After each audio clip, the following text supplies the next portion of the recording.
Amados, voy a invitarlos a abrir sus Biblias en Marcos, capítulo 1, verso 35,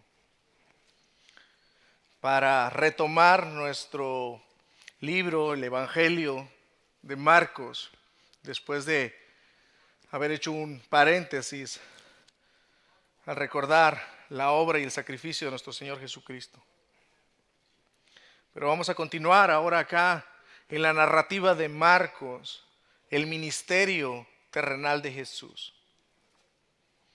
Y lo que estaremos viendo como tema en esta tarde, hermanos, es el ministerio de oración y de predicación. El ministerio de oración y de predicación con respecto a nuestro Salvador Jesús. Verso 35 al 39.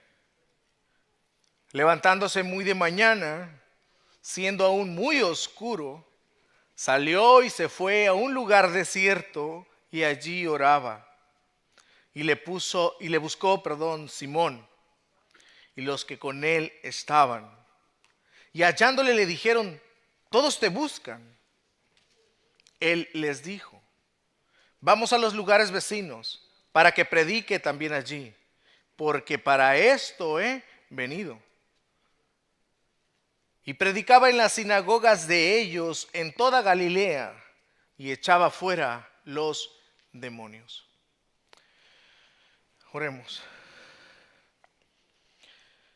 Padre, qué hermoso cuando nos reunimos como tu iglesia, qué hermoso es poder tener compañerismo entre unos y otros, reunidos con el mismo objetivo de darte adoración, traer gloria a tu nombre, mediante los cánticos espirituales. Hay un gozo en nuestros corazones por lo que tú has hecho en nuestras vidas. Seguimos contemplando tus obras, tu sacrificio. Seguimos contemplando tu gracia y tu gran amor para con los perdidos, para con nosotros los pecadores. Nunca terminamos, Señor, de maravillarnos por tan grande gracia. Nuestros corazones estaban duros, en tinieblas, mas la luz de tu evangelio, la luz de Cristo, alumbró desde raíz, desde lo más profundo de nuestro ser, trayéndonos de muerte a vida. Oramos, Señor, que podamos tener comprensión de tu palabra en esta tarde.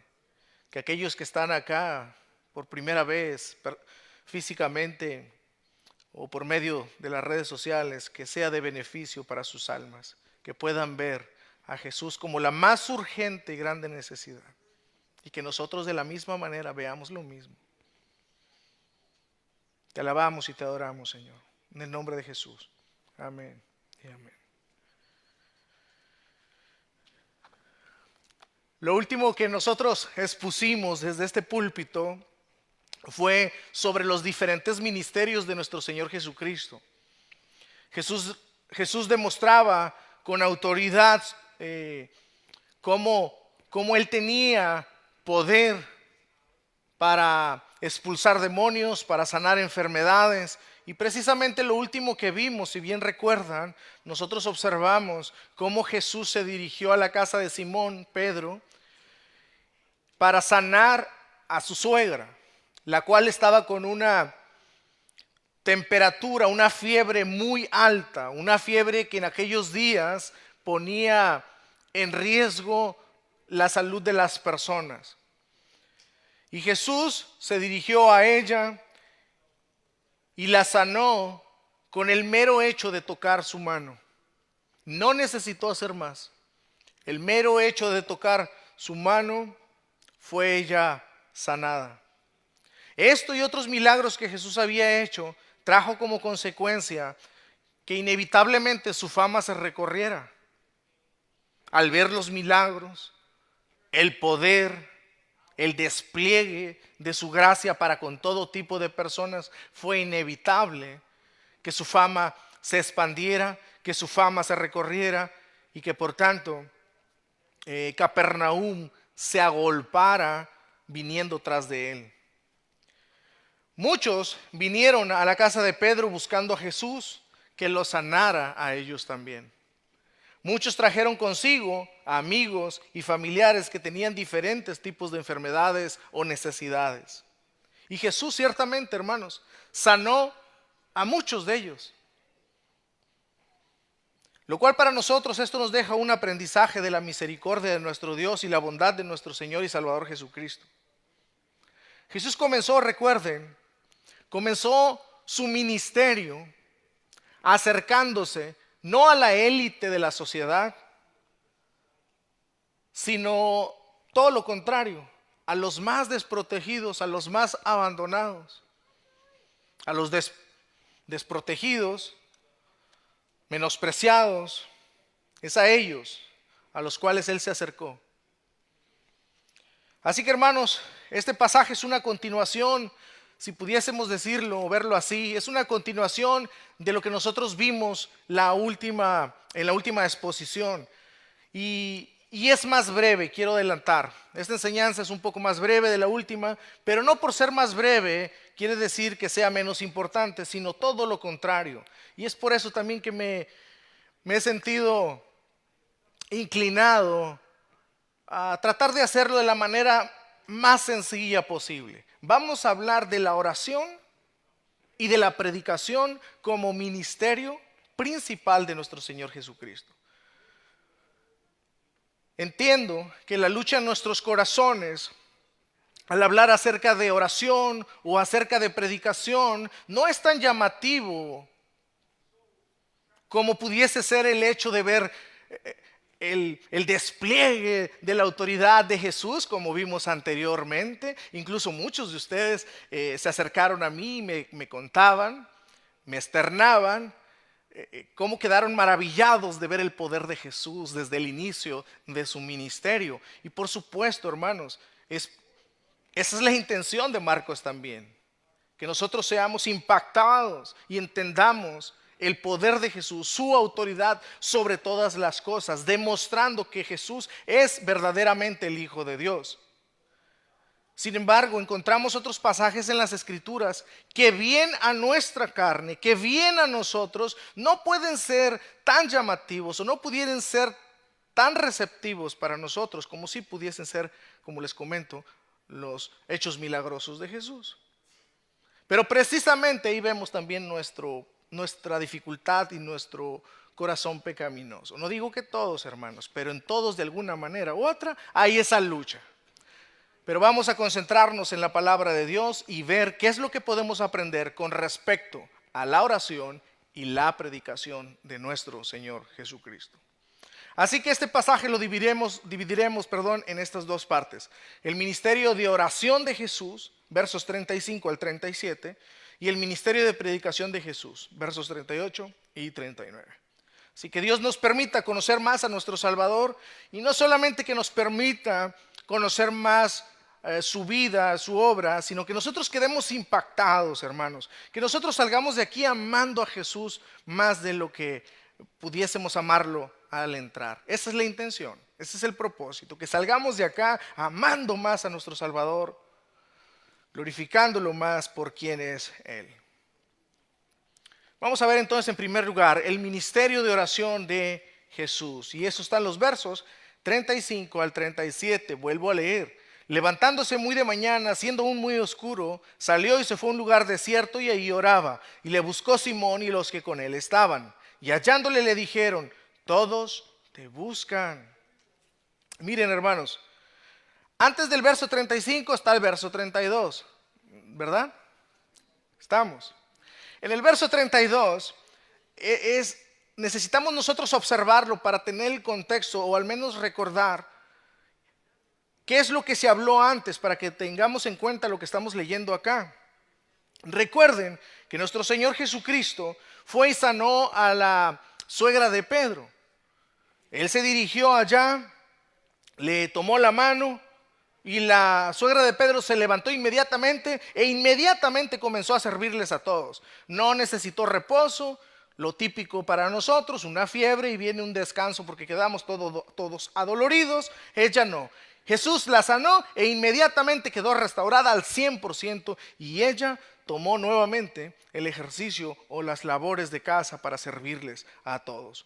Y en el verso 32 dice, cuando llegó la noche, luego que el sol se puso, observe lo que sucedió, le trajeron todos los que tenían enfermedades y a los endemoniados.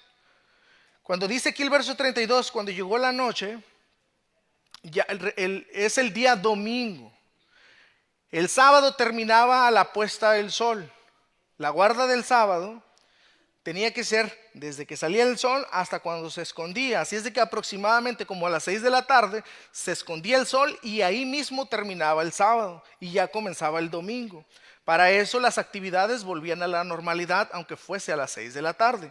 Pero Jesús dice ahí el verso 32 que como le trajeron todos los que tenían enfermedades y los endemoniados, pues Él empezó a sanarlos. Él empezó a atenderlos. En el verso 33 dice, y toda la ciudad se agolpó a la puerta. Observen las palabras de Marcos. Toda la ciudad, obviamente no es cada persona o cada habitante de la ciudad, sino hace referencia a que una gran multitud de personas de la ciudad se agolparon acá a la puerta. Verso 34. Y sanó a muchos que estaban enfermos de diversas enfermedades y echó fuera muchos demonios y no dejaba hablar a los demonios porque le conocían. Y aquí tenemos nuestro verso. Levantándose muy de mañana, siendo aún muy oscuro, salió y se fue a un lugar desierto y allí oraba. Así que de entrada, hermanos, podemos asumir que Jesús durmió muy pocas horas. Se acostó muy noche atendiendo a la multitud de personas. Y Marcos en el verso 35 nos dice que se levantó muy de mañana, cuando aún el sol todavía no salía. Así es de que Jesús tuvo muy pocas horas de descanso. Y hermanos, si alguien merecía descansar, si alguien merecía dormir, ese era Jesús. Ya que Él pasó muchas horas trabajando, horas tratando con la gente, sanándolas de sus enfermedades y expulsando demonios de muchos de ellos. Tremenda aplicación, hermanos, de entrada. Nosotros podemos aprender aquí de entrada, en la práctica de nuestro Señor Jesucristo, que el cansancio para un cristiano no debería ser una excusa para hacer la voluntad de Dios. En muchas ocasiones nosotros nos encontramos en enredadas, encrucijadas con nosotros mismos y decimos, es que no tengo tiempo, es que tengo una vida muy ocupada. Hermanos, si alguien merecía descansar, ese era Jesús. Y Él durmió muy pocas horas. Se levantó muy de mañana y comenzó o se alejó a orar. Así que aunque había estado despierto hasta tarde, hermanos, Jesús se levanta muy de mañana y se dirige al desierto, a un lugar abierto, a un lugar en lo solitario donde pudiesen tener intimidad con el Padre para orar con Él. Para Jesús, la oración solitaria es más importante y esencial que dormir.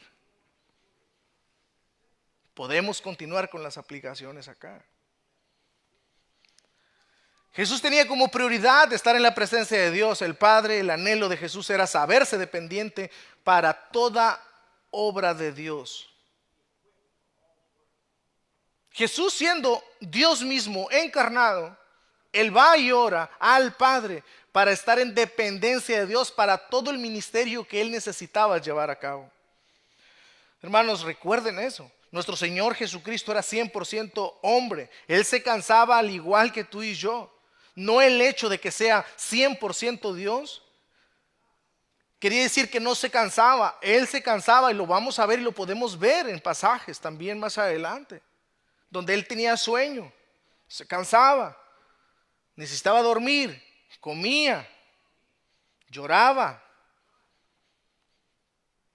Así es de que, como vemos acá en el texto, Jesús no dependía de sus fuerzas para realizar la obra que Dios le había encomendado. Así que por más cansado que Él se encontrara, eso no era un impedimento para que Él tuviera un momento apartado de oración con el Padre. ¿Cuántas veces nosotros, por ejemplo, decimos, no oré, es que estaba muy cansado? O es que he tenido un día muy apretado. Bueno, mañana en la mañana me levanto y oro. No sé a cuántos les ha pasado. Se levanta por la mañana, pero tiene que salir corriendo. Pero ya hemos dicho, hermanos, que la oración es hablar con Dios y lo podemos hacer en cualquier punto donde nosotros nos encontremos y en cualquier circunstancia. Pero bueno, continuando, ahora bien, Marcos aquí nos dice qué es lo que Jesús oraba al Padre, pero no nos da detalles. Nosotros lo que podríamos hacer es asumir, hermanos, qué es lo que Jesús hablaba con el Padre. Sí podemos asumir, aquí no hay nada de malo porque nosotros nos podemos acompañar del entendimiento que ya tenemos previo de nuestro Señor Jesucristo.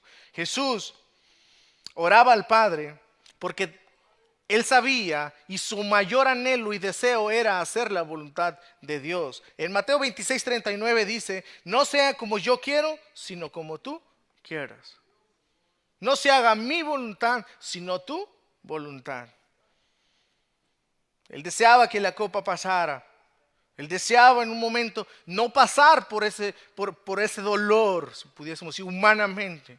Pero no se haga mi voluntad sino la tuya. Ese siempre fue el deseo, siempre fue el motor de Jesús, hacer la voluntad del Padre. Pero sin duda, hermanos, ahí Jesús en oración le hacía saber al Padre su gozo, satisfacción por hacer su voluntad. Le hacía saber por medio de la oración que su mayor deseo era que su nombre fuera glorificado. Por la oración Jesús le decía al Padre que le permitiera no desviarse de su voluntad, que no sea arrastrado por la muchedumbre que lo clamaba, o sea, no ceder a la fama, porque imagínense, la fama de Jesús ya se había hecho visible, muchas personas están viniendo acá porque lo conocen. Cualquiera otro en las circunstancias de Jesús pudiese haber dicho, ya soy famoso, mira. Pedro, sácame todas las redes sociales porque vamos a aprovechar mi momento de fama. Y humanamente, hermanos, pudiese ser una tentación. Si hay una tentación grande sobre los ministros y sobre cualquier creyente, hermanos, sobre cualquiera de nosotros, es la fama, es el reconocimiento. El reconocimiento de las personas hace que muchos ministerios se vengan abajo. La fama, el reconocimiento y que las personas se agolpen, vengan a las personas. En muchas ocasiones eso es piedra de tropiezo. Que Dios nos ayude a todos. Así es que aquí Jesús, por medio de la oración, sin duda alguna Jesús oraba precisamente por eso. No ceder a la tentación, hacerle saber que su gozo es hacer su voluntad. Sin duda alguna también Jesús le hacía saber al Padre el deseo por estar en su gloria de donde Él vino. El deseo de estar en el seno del Padre. Recuerden, hermanos, que Jesús se encontraba en este mundo de pecado y de maldad. Dios habita en la plenitud de su santidad. Donde no hay pecado ni maldad, no hay muerte, como dice Isaías 57:15. Porque así dice el alto y sublime que vive para siempre, cuyo nombre es santo, habitó en lo alto y santo.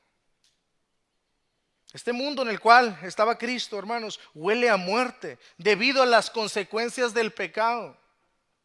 Nosotros humanamente y sobre todo antes de estar sin Cristo, ya estábamos acostumbrados, por decirlo así, al olor a muerte. Usted sabe, cuando en un principio uno tiene contacto con un olor fétido, pues es repugnante y hace lo posible por no estar ahí, pero cuando no le toca o no le queda de otra, se acostumbra. Y el ser humano sin Cristo no lo sabe, pero está en un lugar de muerte. Está en muerte espiritualmente, pero está en un lugar de muerte. Y Jesús, siendo santo, estaba en un lugar de muerte, en el mundo de tinieblas y de oscuridad. Jesús no miraba este mundo como un lugar en el cual vivir para siempre. Jesús hacía tiempo para estar en comunión con Dios. Y hermanos, ese es el propósito de Marcos al escribirnos acá. No son pocas las ocasiones que escuchamos decir a creyentes que no se tiene tiempo para orar.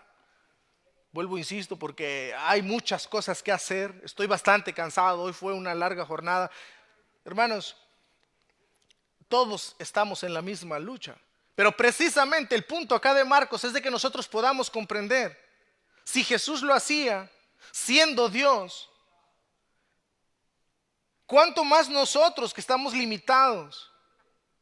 ¿Cuánto más nosotros que estamos sujetos a las pasiones, a la debilidad? Si Jesús veía como una prioridad el orar, ¿cuánto más nosotros debemos priorizar la oración, amados? Alguien decía que la oración es como el agua del mar para un pez. Un pez no puede vivir sin estar en el agua. De la misma manera, un creyente, un cristiano no puede vivir sin la oración. Hermanos, nosotros amamos la sana doctrina y gloria a Dios por ello. Amamos la sana teología, amamos las escrituras, amamos la Biblia. Venimos acá porque queremos estar expuestos a su palabra. Venimos acá porque queremos aprender de él. Venimos acá para ser alumbrados. Pero amados, si nosotros descuidamos la oración, un corazón solamente expuesto a las escrituras puede caer o puede hacerse un corazón duro.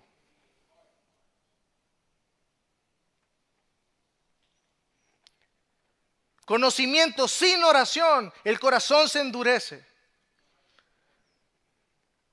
La palabra de Dios y con oración, el corazón se enternece. Se hace manso, humilde para Dios.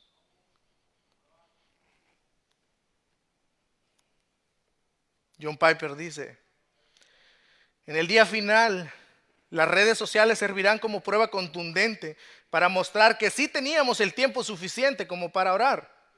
Lo que no se tenía era la voluntad. Y estoy de acuerdo con eso. Amados hermanos, recuerden esto. La oración dice mucho de ti y de mí. El tiempo de oración tuyo y mío dice mucho. Recordemos, ahí exaltamos a Dios y nosotros nos humillamos a Él en dependencia de su soberanía. Y ahí, hermanos, en ese tiempo de oración es cuando el cristiano es fortalecido. En el tiempo de oración. No hay medio que pueda suplir nuestras debilidades. No hay medio que pueda suplir nuestra vergüenza. No hay medio que pueda suplir nuestra amargura, nuestra falta de entendimiento, nuestra falta de sometimiento, a menos que sea por la oración. Es ahí, hermanos, donde Dios es glorificado precisamente. Orad en todo tiempo. Las escrituras muy de común nos dicen.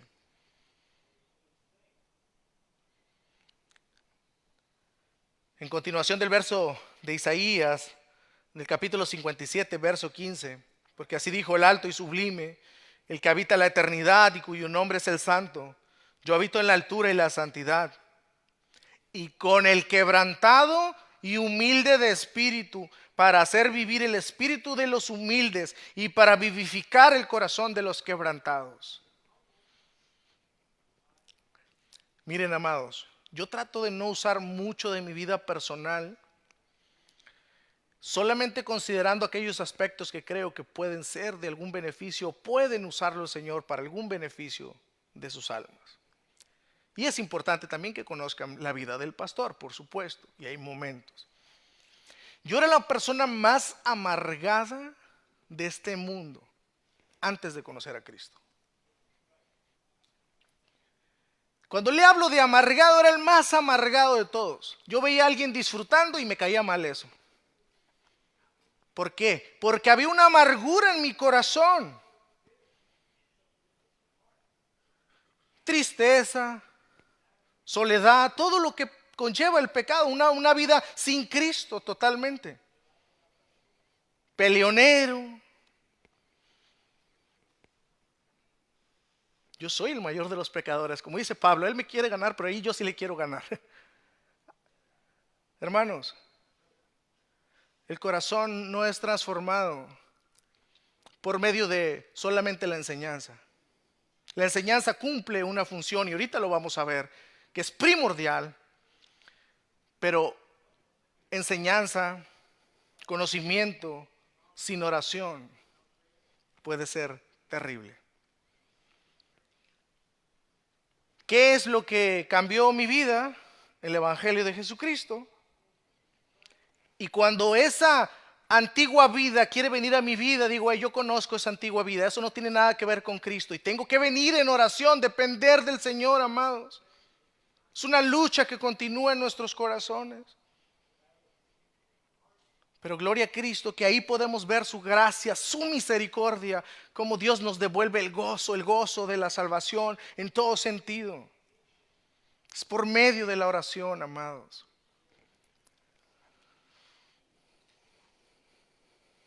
Porque vuelvo a leer verso 15 de Isaías 57, porque así dijo el alto y sublime, el que habita en la eternidad y cuyo nombre es el santo, yo habito en la altura y la santidad y con el quebrantado. Observen, Dios vive, habita en la santidad, en la altura, pero también habita en el quebrantado y humilde de espíritu. ¿Para qué? Para hacer vivir el espíritu, para hacer vivir el espíritu. Tú y yo no tenemos poder para darnos vida. Tú y yo no tenemos el poder para quitarnos la amargura, el dolor, la desesperación, el temor, la ansiedad. No, nosotros no tenemos ese poder, es Dios solamente.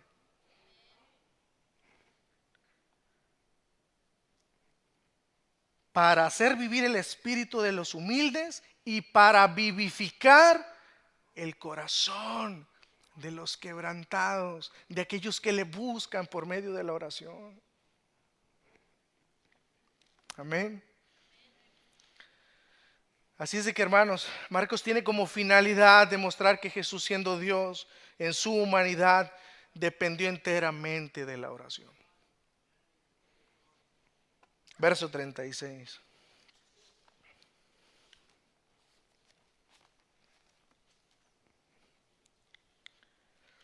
Y le buscó Simón y los que con él estaban. Ahí está Simón, Pedro, y los que con él estaban, o sea, los otros discípulos, Andrés, Jacobo y Juan. Aquí lo que está sucediendo es de que sin duda alguna los discípulos pues se fueron a acostar también tarde, noche previa, muy tarde, se fueron a descansar, se despiertan por la mañana también temprano y no lo encuentran. Sin duda alguna lo empezaron a buscar en los recónditos de la casa, no sé, tal vez en la cama, en el baño, no sé. A lo mejor pensaron que estaba bañando. El punto es que no lo encuentran y tienen que salir a buscar a Jesús. ¿Por qué? Porque ya hay una multitud de personas por la mañana, muy temprano, buscando a Jesús. Entonces, verso 37. Y hallándole, o sea, hallando a Jesús, le dijeron: todos te buscan, Jesús, todos te buscan. Pero observen, ¿dónde estaba Jesús? En oración. Allá estaba, en oración. Todos te buscan, son las palabras de, sin duda, de Pedro y de los discípulos. Me imagino que llega y todos te están buscando. ¿Qué estás haciendo por acá? Sí, todos te buscan. Ven, vamos. Hay muchas personas, ven. Y vienen muchos enfermos. Ven para que hagas lo mismo, para que los sanen. Cuando dice ahí todos te buscan, hace referencia nuevamente, hermanos, a la población que se encuentra en la ciudad de Capernaum y las ciudades aledañas. Capernaum tenía alrededor varias otras ciudades o poblaciones pequeñas. Mayormente se conoce que son 10 las que componían ese lugar, precisamente también por eso se le llama la Decápolis. Ustedes en alguna parte de las escrituras van a ver la Decápolis y hace referencia precisamente a estas 10 ciudades que constituían ese lugar. Así es de que ahí en Capernaum es donde había llevado hasta ahora la mayoría del tiempo invertido predicando, sanando y expulsando demonios. Y como ya he dicho, la fama de Jesús ya era notoria, la fama de Jesús ya se había extendido. Así es de que cuando Pedro encuentra a Jesús, comienza a decirle o a preguntarle: ¿qué haces aquí? ¿Por qué no nos dijiste nada? Sabes, hay un montón de gente que te busca, hay muchos enfermos, ven a atenderlos. Y la respuesta que da Jesús, me imagino que no es la que esperaban los discípulos.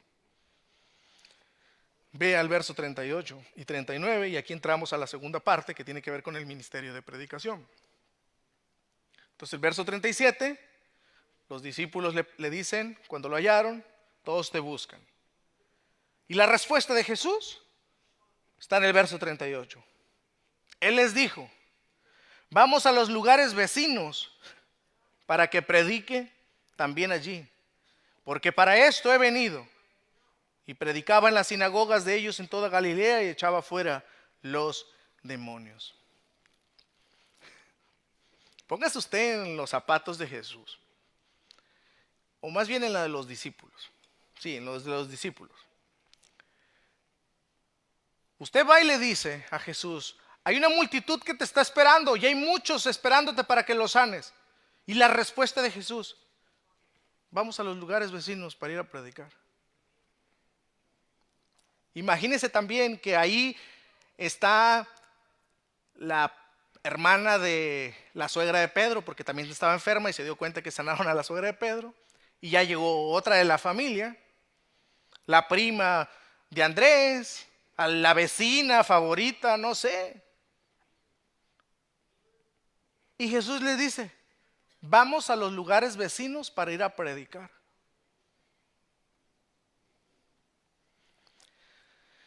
Algo que no esperaban, sin duda alguna. Como lo dije anteriormente, hermanos, Jesús comenzó por los más despreciados, los más vulnerables de esa población judía. Pero debemos entender, o como alguien dijo, Jesús no pretendía ser el párroco o el cura de una sola parroquia. Él venía a sanar, pero también venía a sanar el alma, hermanos, el alma. Él venía a salvar a pecadores. Y por eso está haciendo alusión a que él debía ir a los lugares vecinos para predicar. Y él hace énfasis en la predicación. Jesús no le contesta: no, mira, ya sané enfermos acá, ahora vámonos a los vecinos de allá también para sanarlos. No dice eso. Jesús dice: vamos allá para predicar.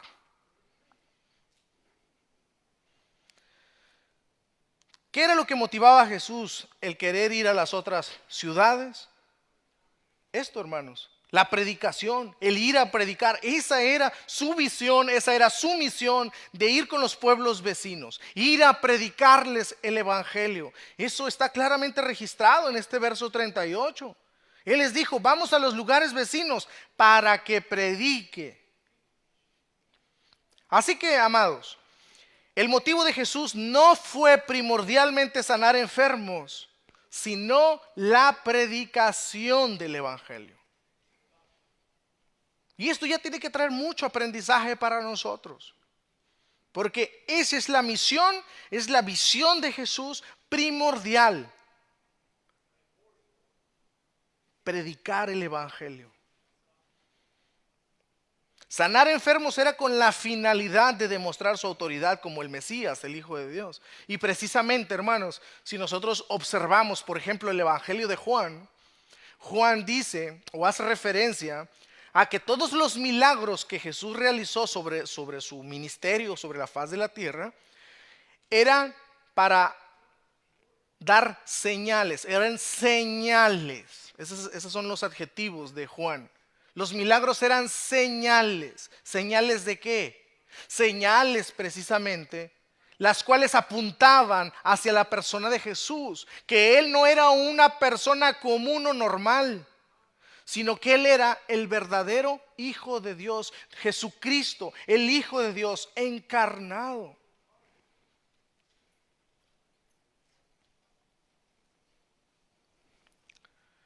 Tristemente, en el pensamiento popular del cristianismo y sobre todo en ciertos círculos evangélicos, se tiene un mal entendimiento, una mala comprensión en cuanto a la misión de Jesucristo. ¿Usted ya ha visto los anuncios que se hacen en muchas iglesias? Recientemente veía una iglesia que se comenzó a plantar acá. Venga, reciba su milagro, venga, acompáñenos para que reciba su milagro. Hermanos, esos son ganchos, anzuelos para atraer a las personas, pero es una manera incorrecta. Imagínense que acá pusiéramos un letrero y en el Facebook: venga, reciba su milagro. ¿Qué le duele? ¿Qué le acongoja? Venga, venga a recibir su milagro. La pregunta es, hermanos, ¿y yo cómo sé que Jesús va a hacer un milagro? Yo no puedo obligar, nadie puede obligar a Jesús a hacer un milagro. Los milagros que vemos acá en las Escrituras, Él los hacía soberanamente. Así es de que el hombre no tiene potestad para poner un calendario. Venga el 20 y tanto de mayo, noche de milagros y de sanidad. ¿Qué? ¿Nosotros le podemos poner calendario a Dios acaso? Absolutamente no. Absolutamente no. Y ahora piensen en esto, hermanos. Ya hablamos que no estamos diciendo que Dios nos sane. Puse un ejemplo de nuestra hermana y hay muchos ejemplos aquí de nuestro hermano José. Hay muchos de nosotros donde hemos visto la mano de Dios. Dios continúa sanando, sí, pero soberanamente. Dios sana hoy día, sí. Pero piensen en esto. Todos estos que fueron sanados acá por Jesús, de alguna forma murieron. No sé si ya habían pensado en esto. Murieron, como cualquier persona. Esos que fueron sanados murieron, unos más pronto que otros, pero murieron. Esa es la realidad. Así que Jesús, conociendo su misión, que el trabajo que tenía como prioridad era la predicación del evangelio, las buenas noticias, Él se va a los lugares vecinos a predicar. Una persona puede ser sanada, sí, pero si nunca ha sido perdonada de sus pecados, si nunca se ha arrepentido, si nunca ha puesto su fe y confianza en Jesucristo, se morirán sus pecados aunque haya recibido el más grande de los milagros sobre la faz de la tierra. Un milagro, el hecho de recibir un milagro, no garantiza que esa persona sea un creyente. Así que lo más importante para Jesús no era sanar enfermos, sino predicar el evangelio, para que por medio de la predicación los hombres conociesen a Dios, se pusieran a cuentas con Dios y comenzaran una nueva vida. Una vida aquí, ciertamente, pero una vida eterna.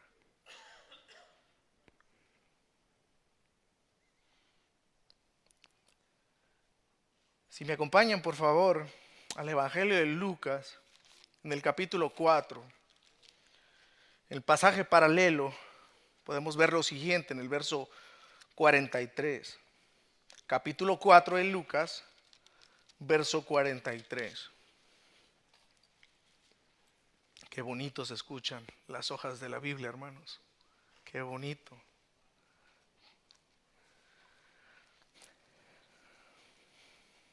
Capítulo 4, verso 43. ¿Estamos ahí? Pero Él les dijo: es necesario que también a otras ciudades anuncie el evangelio del reino de Dios. ¿Por qué? Porque para esto he sido enviado. Verso 44. Y predicaba en las sinagogas de Galilea.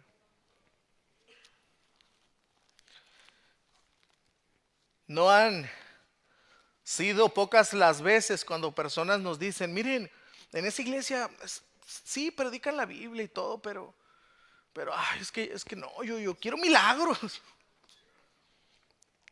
Y ahí no, es puro estudiar la Biblia. Hermanos, gloria a Dios que podemos entender nosotros. Porque en una ocasión tal vez esa era nuestra forma de pensar.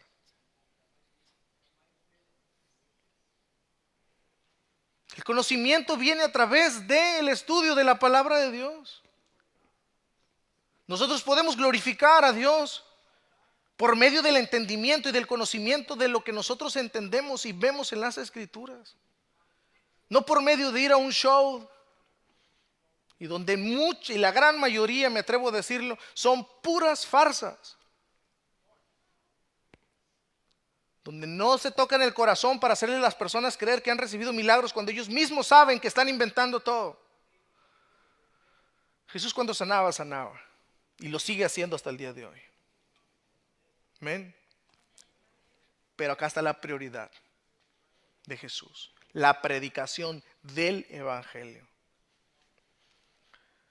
La salud es temporal, pero el Evangelio no salva temporalmente, sino eternamente de la ira y de la condenación. Amén. La salud es temporal, pero el Evangelio no salva temporalmente, sino eternamente de la ira y de la condenación. Así es de que, amados, esto debería producir mucho gozo en sus corazones. Si usted está acá y le duele algo, tiene una enfermedad, está sufriendo por algo, está luchando con eso,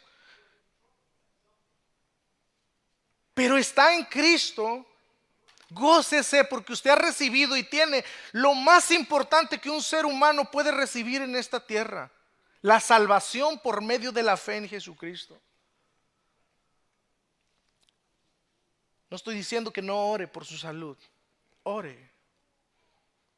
Pero que eso no sea un impedimento, amados, para continuar orando al Señor, para continuar sirviendo al Señor, para continuar caminando con Él y dependiendo de Él. Si vivimos, vivimos por Cristo. Si morimos, morimos por Cristo. Amén. No escuché aménes, hermanos. Si vivimos, vivimos por Cristo y para Cristo. Si morimos, morimos para Cristo. Amén. Amados, algo que yo comprendí cuando conocí al Señor Jesucristo por medio del Evangelio, a la edad de 23 años, dije, yo he estado desgastando mi vida en pecado. Si mi vida se ha de desgastar, que se desgaste para la gloria de Dios. Amados, imagínense, algunos de ustedes lo saben, pero después de 3 años, tenemos 5 años, 3 años más, aparte los años anteriores, estar siendo bivocacional, llegó un punto que me enfermé, me cobró factura. A los 35 años, 36 años, 36 creo, me detecta mi esposa, gloria a Dios por la vida de mi esposa. Mi esposa detecta que algo no anda bien conmigo, que donde sea me quedo dormido, que estoy roncando más de lo normal y de lo común. Mis hermanos cercanos comienzan a ver eso, pero yo sin saber qué es lo que está pasando. No encontraba respuestas. Mi esposa, preocupada, investiga. Historia corta, detecta que tengo sleep apnea. Algo que da mayormente, hermanos, en una edad más adulta, 45, 50 años en adelante. Y estoy diciendo esto, hermanos, también porque puede ser el caso y puede ser que algo ayude, pero mi salud se vio totalmente deteriorada de la noche a la mañana. Tengo que dormir con un aparato todas las noches, porque si no es terrible. Siento que no dormí ni un minuto. y me ando quedando dormido donde sea. ¿Y qué? ¿Dios me ha abandonado? No. Yo esperaba que me pasara eso tan temprano, o pudiese decir a corta edad. No.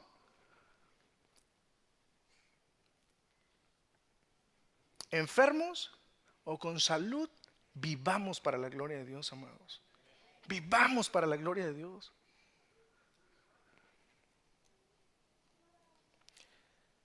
Dice Jesús, porque para esto he venido. Porque para esto he venido.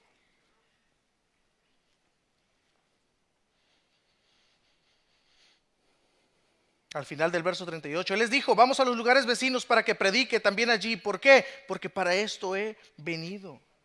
¿Para qué? Para predicar. Predicar es proclamar, anunciar algo importante, de urgencia. Y hermanos, si algo necesita escuchar el mundo con urgencia, es la predicación del Evangelio. Son las buenas noticias de Dios en la persona de Jesucristo para las personas, para el pecador. Que en Cristo hay perdón de pecados. Esa es la noticia más urgente que necesita escuchar las personas. Verso 39. Y predicaba en las sinagogas de ellos en toda Galilea y echaba fuera los demonios. Predicando en las sinagogas. Marcos ya había comenzado, nosotros lo miramos anteriormente en Marcos 1:15. Arrepentíos y creed en el Evangelio. Es así como comienza el ministerio de Jesús, predicando el arrepentimiento, la fe en Él. Jesús es lo que comenzó a hacer en toda aquella región, a enseñar, a predicar. Predicaba como se debía predicar en las sinagogas. Entraba a las sinagogas de los judíos. Lo habíamos visto anteriormente, en las sinagogas se daban unas lecturas. Los maestros de la ley imponían leyes que nada tenía que ver con las escrituras. Era sumamente aburrido, si pudiésemos decirlo así. O sea, solamente lo mismo. Pero Jesús entra a las sinagogas y comienza a predicar las escrituras. Las lee, las explica y las aplicaba a las personas para que pudiesen vivir conforme a la santa palabra de Dios. Alguien dice, no se andaba con medias tintas, ni Juan el Bautista ni nuestro Señor Jesucristo, menos. Jesús hablaba, arrepentíos y creed en el Evangelio. Hoy día, hablar del arrepentimiento confronta mucho a las personas y las hace sentir mal. Mejor cambiemos el mensaje. Eso es prácticamente lo que le están diciendo a Jesús, sin darse cuenta o dándose cuenta. Por medio de la predicación Jesús los confrontaba. Él daba el verdadero mensaje. Y tristemente, hermanos, hoy brilla por su ausencia el mensaje. Gracias a Dios que en muchos lugares ciertamente están nuevas plantaciones. Y nosotros precisamente también hemos venido de esa gracia del Señor. Pero de todas maneras, aún así, hermanos, la tarea es ardua. Hay mucho que hacer. La debilidad que hay, la falta de entendimiento de las escrituras es producto precisamente también de la falta de enseñanza bíblica. Es triste, por ejemplo, en nuestra ciudad, con casi 5 millones de habitantes, que sea como buscar una aguja en un pajar al tratar de buscar una iglesia. Muchos de ustedes vienen desde lejos y gloria a Dios por sus vidas, hermanos, porque eso es de mucho ánimo también para nosotros. Y es nuestra oración que un día Dios nos permita seguir predicando el Evangelio, plantando nuevas iglesias. Es nuestra oración. Pero dependemos del Señor y esperaremos en el Señor para ello. Amén. Así es que aquí la necesidad de Jesús, predicar, que en su nombre hay libertad. Y eso es lo que nos dice también en Lucas 4:18. Volviendo ya a Lucas 4:18. Dice en las escrituras, verso 18, Lucas 4. El Espíritu del Señor está sobre mí, dice Jesús, por cuanto me ha ungido para dar buenas nuevas a los pobres. Me ha enviado a sanar a los quebrantados de corazón, a pregonar libertad a los cautivos y vista a los ciegos, a poner en libertad a los oprimidos, a predicar el año agradable del Señor. Gloria a Dios. Ese es Jesús. Es Jesús. Y digo esto que es Jesús porque ya ve que no faltan líderes que se lo adjudican a sí mismos. No, es Jesús. Jesús. Segunda de Corintios 5:17, de modo que si alguno está en Cristo, nueva criatura es, las cosas viejas pasaron, he aquí todas son hechas nuevas.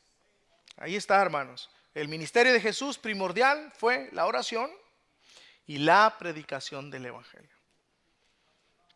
Amén. Rápidamente, 3 conclusiones, hermanos, para terminar. ¿Qué podemos aprender de este pasaje?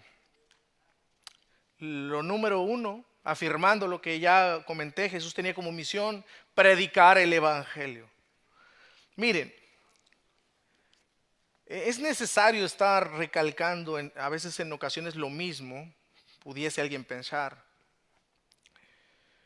Pero es que hoy se está metiendo, ya ni siquiera sutilmente, ya descaradamente se están metiendo pensamientos a la iglesia, haciendo ver a Jesús como un reformador social. Por ejemplo, con el movimiento de justicia social. La justicia social es abrogar por los derechos de cada comunidad en particular. Veamos los derechos de los que son de color. Veamos y busquemos defender los derechos de la mujer. Busquemos defender los derechos del pobre. Busquemos, y así, hermanos. Segregando, apartando la sociedad. Y muchos han llegado a decir, Jesús creía en la justicia social, porque lo podemos ver. Mira, él buscaba el bien de los pobres. Incluso esos son los argumentos que se usan hoy día para promover la justicia social. Que Jesús era un promotor de la justicia social. Eso es mentira, amados. El hecho de que Jesús se acercara a los pobres, el hecho de que Jesús viese primordialmente a los pobres, se sentara con ellos a comer, sanara a los enfermos, eso no quiere decir que él estaba promoviendo la justicia social. Simplemente Jesús comenzó por esos lugares porque ellos necesitaban el Evangelio de la misma manera como la necesita un rico. Hay personas que piensan que la gente, porque es pobre, por el hecho de ser pobre, va a ser salva. Y otros piensan que por el hecho de alguien ser rico, no va a ser salvo. No, amados, tanto uno como otros necesitan el Evangelio con urgencia. Así es de que Jesús no estaba promoviendo la justicia social. Cuando escuchen eso digan, eso es mentira, porque es lo que estoy explicando acá, amados. Eso es lo que vemos en las Escrituras. No se coman el cuento, por favor. Y ese es el llamado o la exhortación. Jesús no era solo tampoco una buena persona, como muchos quieren hacerlo ver. Oh, Jesús era una buena persona, así como Gandhi. Y ponen a otros. A la Madre Teresa, como cualquier otro, lo ponen a la par de ellos. Oh, sí, Jesús era una buena persona. No, fíjate que yo me sé algunas enseñanzas de Jesús y la he puesto sobre mi vida en práctica y ha funcionado. Hermanos, aquí no se trata porque funciona, es la verdad. Jesús vino a salvar pecadores por medio de su vida, su obra, su muerte en la cruz del Calvario y su resurrección. Jesús es más que una buena persona. Jesús es Dios viniendo a salvar al mundo de sus pecados. Amén. No es una simple persona. Es Dios encarnado, el cual habitó entre nosotros. Vivió una vida perfecta de obediencia al Padre. Y esa perfección, precisamente su vida, su muerte y resurrección, es amputada en tu vida que eres creyente. Y es amputada en mi vida. Y por eso es que podemos tener esperanza en esta vida y la próxima. La justicia de Dios sobre nuestras vidas por los méritos de Jesús. Eso nadie lo puede ser fuera de Cristo. Así es de que toda persona que se arrepiente de sus pecados es nueva criatura, como leímos en 2 de Corintios. Tiene el perdón de sus pecados y tiene una vida eterna, una relación con el Padre estrecha, no a medias, estrecha, como la tenía Jesús con su Padre, de la misma manera. Y por eso nosotros, amados, podemos acercarnos con esa libertad y con esa confianza a orar, con la misma confianza que tenía Jesús con el Padre, con la misma confianza. No hay inferioridad, no por nuestros méritos, por los méritos precisamente de Jesús. Y pienso que también acá cabe que el hecho de que nosotros no oramos como debiésemos orar es precisamente porque perdemos de vista, amados, que hay un deleite, hay un privilegio en la oración. Porque muchas veces se nos puede hacer aburrida la oración. Porque a muchos creyentes se les hace aburrido el orar. Porque perdemos de vista lo que Cristo ha hecho por nosotros. Los privilegios que tenemos tan grandes como personas, como creyentes. Que Dios nos escucha. Que Dios nos atiende. Que Dios nos socorre y nos libra de todo mal.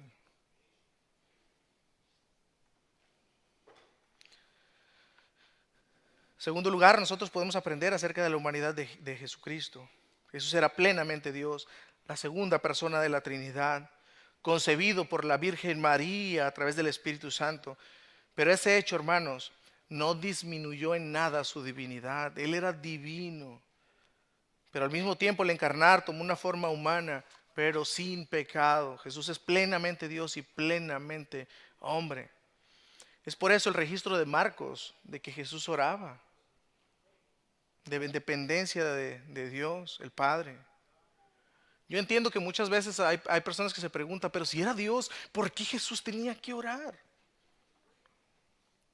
Me imagino que más de alguien diría, si yo estuviera con Jesús, ni siquiera necesitaría orar.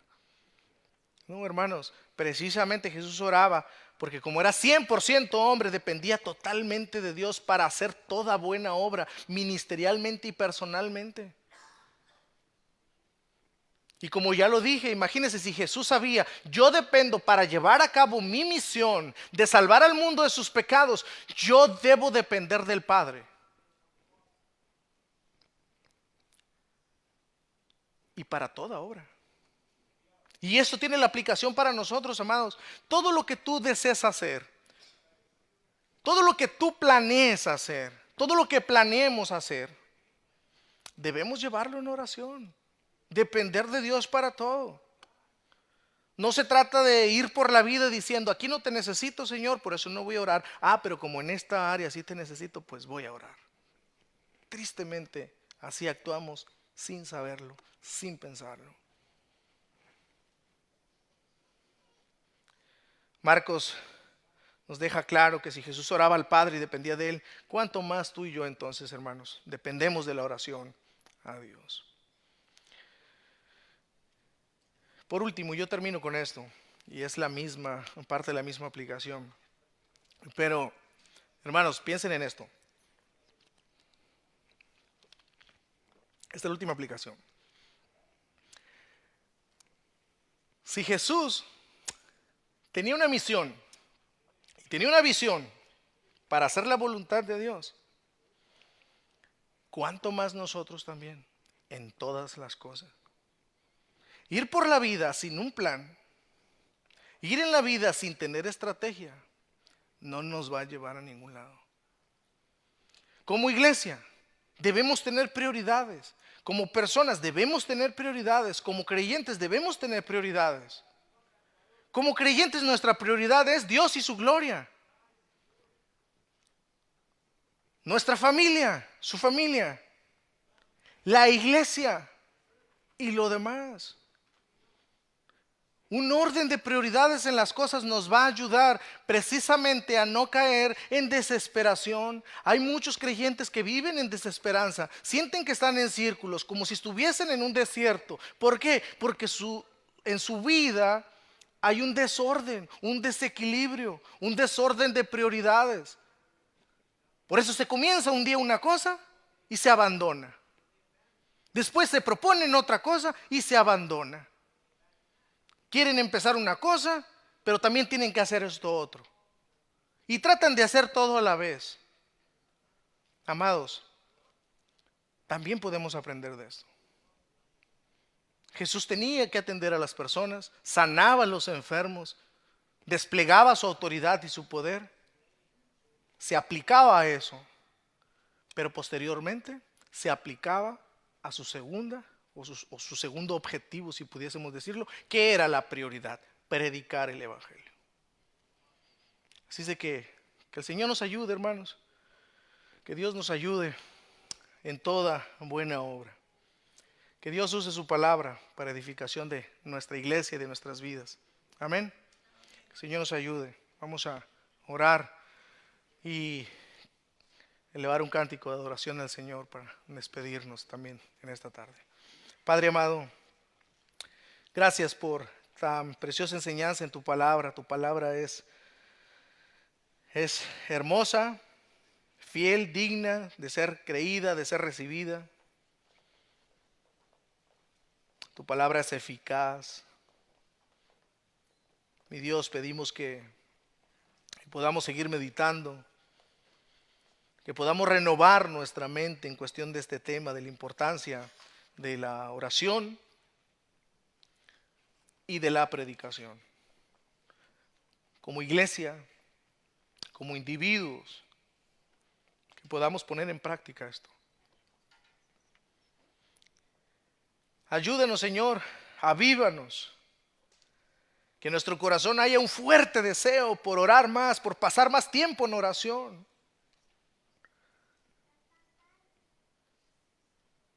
Ayúdanos, Señor, que sea tu Santo Espíritu obrando en nuestras vidas. Que nosotros comencemos al salir de acá buscando tu rostro. Que como familias nos unamos en oración. Como padres de familia, ayudemos a nuestra familia a orar cada día más y con más intensidad y dependencia de ti. Que nuestros hijos puedan ver, Señor, el deseo anhelante, ardiente que hay de buscarte y de hacer tu voluntad. Ayúdanos como iglesia. Santifícanos, Señor, que seamos una iglesia de oración. Porque para toda buena obra, Señor, necesitamos tu bendición, tu misericordia, tu gracia, tu sustento, tu dirección. Señor, ayúdanos. Ayúdanos. Que nuestra alma no descanse, Señor, hasta que vengamos a ti. Que nuestra alma no descanse hasta que vengamos a ti. Ayúdanos. Ayuda a aquel, Señor, que está sin Cristo. Hazle ver, Señor, tu necesidad. Hazle ver su necesidad de ti. Que tu gracia sea derramada en nuestros corazones por medio de tu Santo Espíritu. Mientras cantamos, Señor, te vemos en tu trono sentado. Santo, santo eres tú, Señor. En el nombre de Jesús oramos y recibe toda oración. Es por sus méritos. Amén.